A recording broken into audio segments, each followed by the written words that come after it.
guys, what's up? Today we have something interesting. We have the Bootleg Adjustable Bolt Carrier Group, and we have the Foxtrot Mike Adjustable Bolt Carrier Group. Funnily enough, which is not a word I don't think, these both have patent number 9372038 on both of these. So who holds a patent? I have no idea. Are they the same thing? Not quite. But let's look at them. Let's see how they stack up against each other. Let's get into it. All right, so full disclosure, I bought both of these. I've had this one the longest, the Bootleg Bolt Carrier Group. I've had this guy the longest. Not that long, to be quite honest. 1.5 years, 2 years, something like that. And then I just got the Foxtrot Mike Adjustable Bolt Carrier Group like 2 weeks ago. Haven't shot it yet. It's very sticky. Very sticky. It catches right there. It catches, and then you got to pop it forward. If you do the whole sling the bolt forward, it works fine. So I think it's going to function fine. I'm trying not to jinx us, but I think it's going to function perfectly fine for us. Interesting thing, the thing that sets the Foxtrot Mike version apart from the Bootleg Bolt Carrier Group is Foxtrot Mike only has 2 settings. It has suppressed and it has unsuppressed, and that's it. Right? It's one or the other. And you have to take the entire bolt carrier group out of the firearm to adjust it. The Bootleg Bolt Carrier Group has 4 settings, and these can be adjusted with the bolt carrier group installed in the upper receiver. This has suppressed, unsuppressed, and then 2 stages in between. So the Bootleg is going to give you a little bit more tunability, right? You have 2 more settings. Just depending on if you need it or not. And I don't know how well these are going to work. I know the Bootleg Bolt Carrier works. That wasn't even a word. The Bootleg Bolt Carrier, I know that it works. It actually functions and does what it needs to do.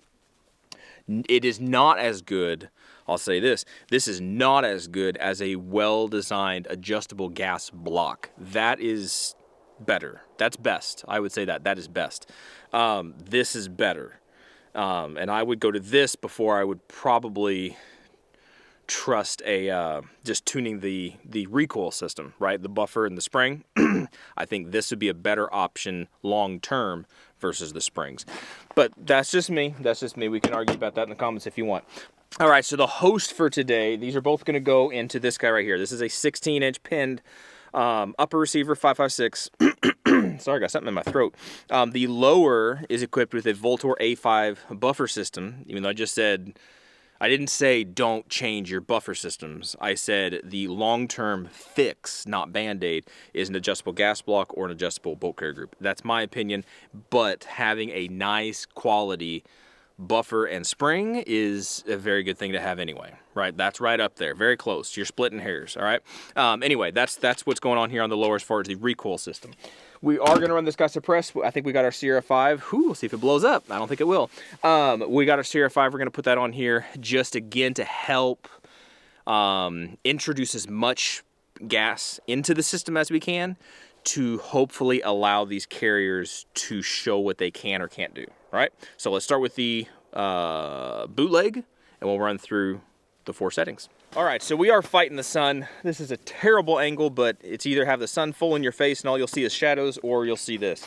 And I'm just gonna have to call out where the brass is going, and hopefully you can just believe me, and hopefully you can see it, but if not, just believe me, all right? So we are on the unsuppressed setting, suppressed 55 grain stuff. I don't even know what it is, Barnall something, brass case or steel case stuff.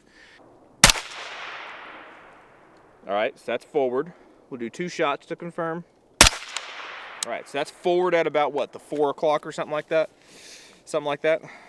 Or not 4 o'clock, 2 o'clock. Probably around 2. All right, so we'll go to the first setting. Or actually, depending on how you count this. Second setting, first setting. 1 closer towards the suppressed setting. We're closing it. All right, 330.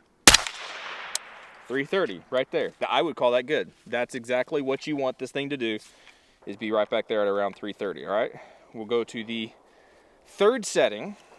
Hope that's how you count. 3rd setting. All right, pretty much landed in the same spot, just maybe with less velocity, right? So it's same general 4, 5 o'clock, it's just not chucking it at as hard, if that makes. Now we're on full suppress setting.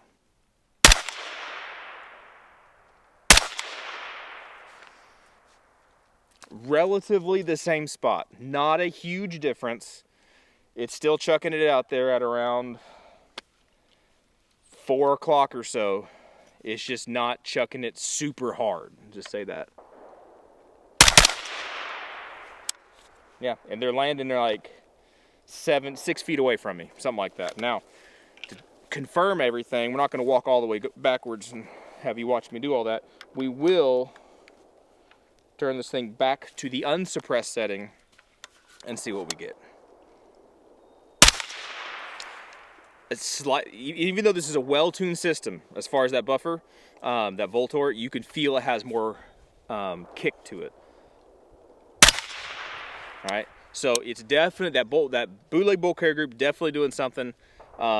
These brass or steel, whatever, is landing around 2 o'clock, and you are getting more thumpity thump out of it. All right, so that's this guy.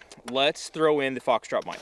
All right, Foxtrot Mike's in there. We are starting with the unsuppressed setting. All right, I don't think we loaded. No, we didn't load. All right, so unsuppressed, or the unsuppressed setting, we are suppressed. But you know what I'm talking about. All right, do another one. All right, your regular thumpiness, right forward to 3 o'clock, so you're talking around the 230-ish, 230. Now, with this guy, there we go. All right, so this guy, we do have to take him out to change things around. Not my favorite. All right. Open him all the way up to the suppress setting. So we were at around 230.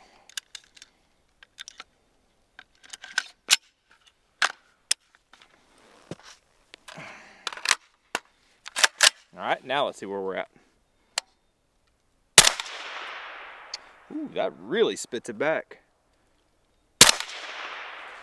So, I'm standing in the same spot I was standing, aiming at the same spot I was aiming. This is putting it way back there at like the 4:30 to 5 o'clock.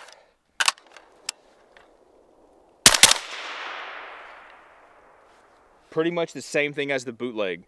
It's just that I don't have those 2 intermediate settings. Yep. And it had enough power to lock back open. So it's not like we're underpowered. He did have enough power to lock that bolt back. So there you go. That's an interesting little test. I apologize for the angles and everything. You probably can't see it. It'd be better if I had my drone out. You could see from top. Maybe we'll do that again. Just reshoot the whole video, do another one. But this is interesting. What I will say, the bootleg bolt carrier group, that costs around 200 bucks or so, something like that. The Foxtrot Mike, you only get the carrier, right? And it's like 90 bucks on AIM Surplus. It's about 90 bucks, something like that. Which means if you bought like a whole system, if you bought a regular AR, then you already have a bolt carrier group. So you can set aside your carrier, put in your Foxtrot Mike carrier with your original bolt, and you'd be good to go. Right? That's one way to look at it. When you buy the bootleg, when you buy the bootleg system, you get the whole thing, the bolt and the carrier.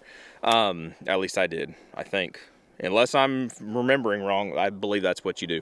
So you do technically get a little bit more with the bootleg bolt carrier group, right? You get the actual bolt and you get 2 extra settings. Do you need those 2 extra settings? It's debatable, but they're there, right? Just in case you do need them. Now, and this is only testing on like a 16-inch gun, suppressed 5.56.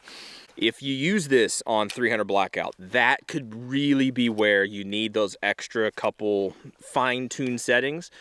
It really could be. That could play a role, and maybe at some point when the light's better and we're in a better position, we can bring the drone out and do that with 300 blackout, because I think that would make more sense, because 300 blackout is a lot more picky than 5.56. But that would be interesting. That would be very interesting to know. Now, I know Bootleg, they do make an AR-10 version. I'm not sure about Foxtrot Mike. Seeing that these are both have the same patent number on them, they operate very similarly. It's just some slightly different variations. So if you want to save some money, I would say just get the bootleg, or not get the bootleg, get the Foxtrot Mike, because it's about half the cost, and it gives you the same results all the way open, all the way closed, or all suppressed or unsuppressed. And it works. For what it does, it works. I mean, you're looking at a regular bolt carrier group from PSA at like $100. So a $90 adjustable carrier, that's a pretty good deal. The more I'm thinking about this and talking about it out loud, that makes a lot more sense. Makes me sound like a fanboy, and you know what? I don't care. It is what it is. All right, that's it. You all be good, be safe. If you appreciate this stuff, let me know. If you got any questions about stuff that that we talked about here, let me know. I really do like to help you guys out. That's what we originally started out this whole channel thing doing, is I liked to try to help people find pieces and parts and things and, fix their stuff and do all that. That's what I love to try to do. So if you got questions, let me know. And if I can help you, I will. If you want to support, we do have merch and stuff. We got Patreon. Appreciate you guys over there. We do have Instagram and some things like that. All those links down below. That's it. Y'all be good to be safe. Appreciate you. And hopefully we'll catch you guys in the next video. See ya.